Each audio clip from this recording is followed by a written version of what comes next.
Yuhu, baik kabar pada meton. Kembali lagi bersama saya di sini. Yang kita bahas di video kali ini yaitu Vivo V21 5G. Sebelum kita masuk pada poin pembahasan, apa salahnya kita berteman dengan tekan tombol like, komen, serta subscribe, dan nyalakan lonceng notifikasinya. Di tahun 2021 ini, Vivo kembali merilis ponsel terbarunya, yaitu Vivo V21 5G.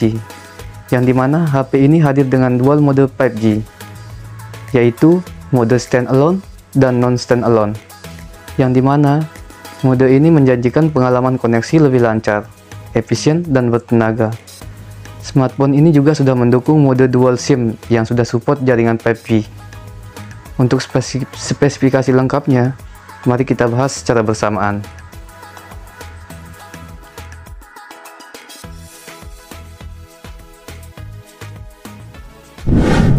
Desain dirancang cukup mirip dengan seri flagshipnya. Desain dari Vivo V21 5G ini tentu bisa dijadikan salah satu daya tarik utama. Saat diluncurkan, smartphone ini menjadi perangkat 5G paling tipis yang tersedia resmi di Indonesia. Ketebalannya mulai dari 7,29 mm dengan bobot 176 gram. Material yang digunakan cukup premium, termasuk bodi belakang kaca yang menggunakan tekstur matte. Pada varian warna Sunset Dazzle, pancaran warna pelangi sedikit lebih dominan dari Vivo X60 Pro. Sayangnya sedikit lebih mudah membekas sidik jari. Di tangan sudah cukup nyaman, tapi masih sedikit lebih nyaman Vivo V20. Hal tersebut karena sisi sampingnya dibuat flat, jadi permukaan telapak tangan rasanya sedikit lebih kaku.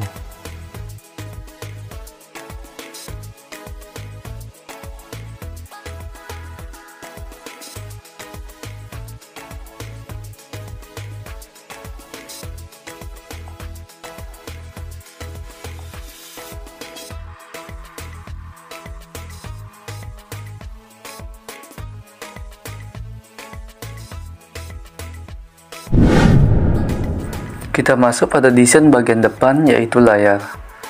Spesifikasi layar dari Vivo V21 5G ini cukup memanjakan mata, dengan panel AMOLED berukuran 6,44 inch beresolusi Full HD+, dan sudah mendukung teknologi refresh rate 90Hz yang membuat pengalaman scroll layar terasa lebih halus. Dan juga sudah mendukung konten standar HDR10+ yang membuat warna dari layar HP ini terasa lebih hidup. Kontrasnya terbilang tinggi, dengan kecerahan yang cukup untuk penggunaan luar ruangan. Selain itu, bezel dari layar Vivo V21 5G ini terbilang cukup tipis. Permukaannya pun dibuat flat dengan lapisan pelindung layar yang terpasang.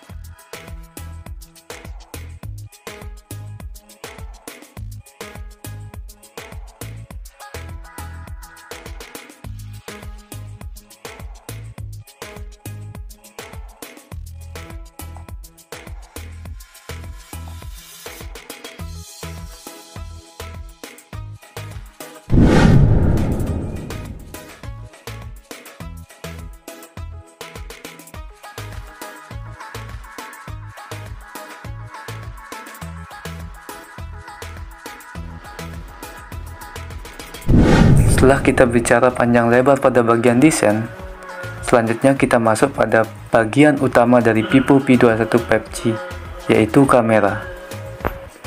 Urusan fotografi, Vivo V21 5G ini memiliki 3 kamera belakang yang beresolusi 64 megapiksel untuk kamera utama, 8 megapiksel untuk lensa ultrawide yang sudah mendukung mode bokeh, dan 2 megapikselnya lagi untuk makro kamera.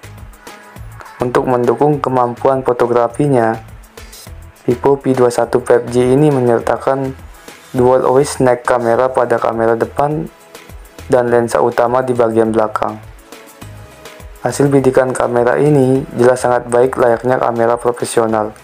Belum lagi dengan dukungan beberapa fitur pendukung fotografi lain yang bisa dijumpai. Kamera belakang ini juga mampu merekam video hingga resolusi 4K 30 fps. Sementara kamera depan beresolusi 44 megapiksel. Awalnya saya mengira setupnya bakalan sama seperti generasi sebelumnya, menggunakan 3 sensor kamera yang efektif di bodi belakang, dan ditambahkan dengan OIS. Ternyata ada bagian yang bisa dibilang mengalami downgrade, yaitu pada kamera ultrawide 8 megapiksel. Kini tak lagi dilengkapi dengan autofocus. Dengan begitu, sensor ketiga yang sebelumnya untuk hasil efek potret kini berubah menjadi sensor kamera makro.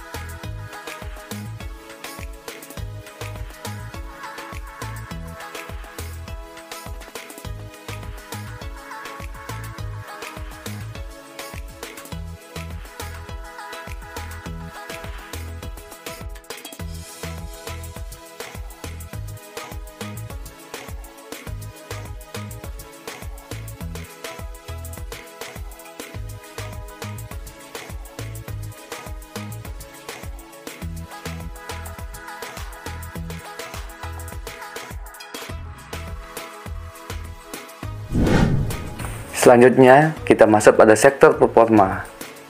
Vivo P21 5G ini ditenagai dengan chipset MediaTek Dimensity 800U 5G, sebuah chip yang umumnya digunakan pada smartphone mid-range.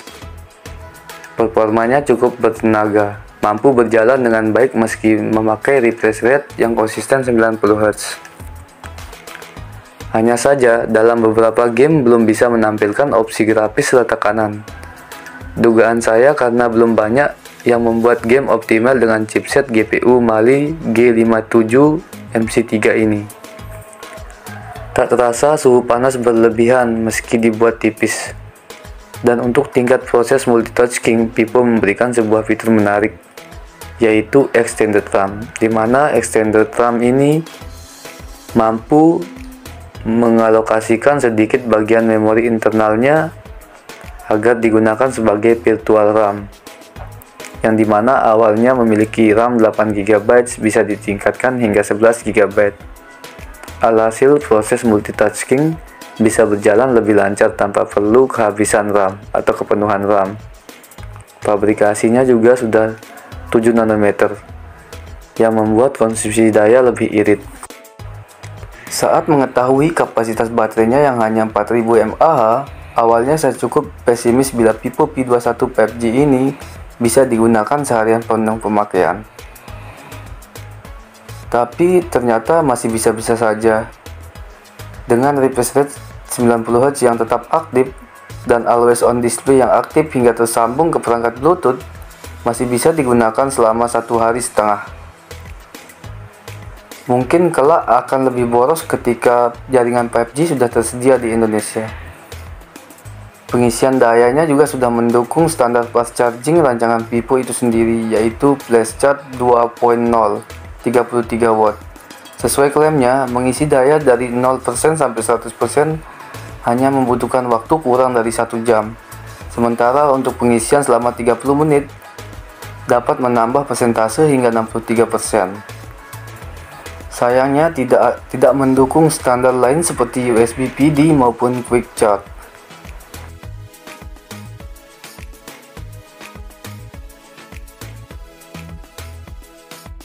Tidak hanya sekedar untuk kamu yang mencari smartphone dengan kamera terbaik, Vivo P21 5G ini selayaknya paket lengkap.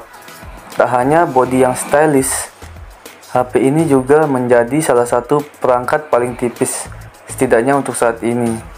Punya kamera belakang dan depan yang sama-sama berkualitas dengan OIS. Performanya cepat, adapun fitur Extended RAM juga dengan kostumisasi Touch OS yang melimpah, meski sedikit kurang rapi. Beberapa kekurangan kecil seperti kualitas kamera ultrawide yang mengalami downgrade atau hilangnya autofocus, maupun absennya jack audio 3,5 mm. Mungkin masih bisa diakomodir bila memang bukan fitur utama yang dicari. Untuk harga yang ditawarkan, HP ini juga bisa jadi pilihan utama. Wah, pada mangan nih. Sekian video dari saya. Kurang lebihnya, tiang mohon maaf. Assalamualaikum warahmatullahi wabarakatuh. Jangan lupa tekan tombol like, komen, serta subscribe dan nyalakan lonceng notifikasinya. Bye-bye.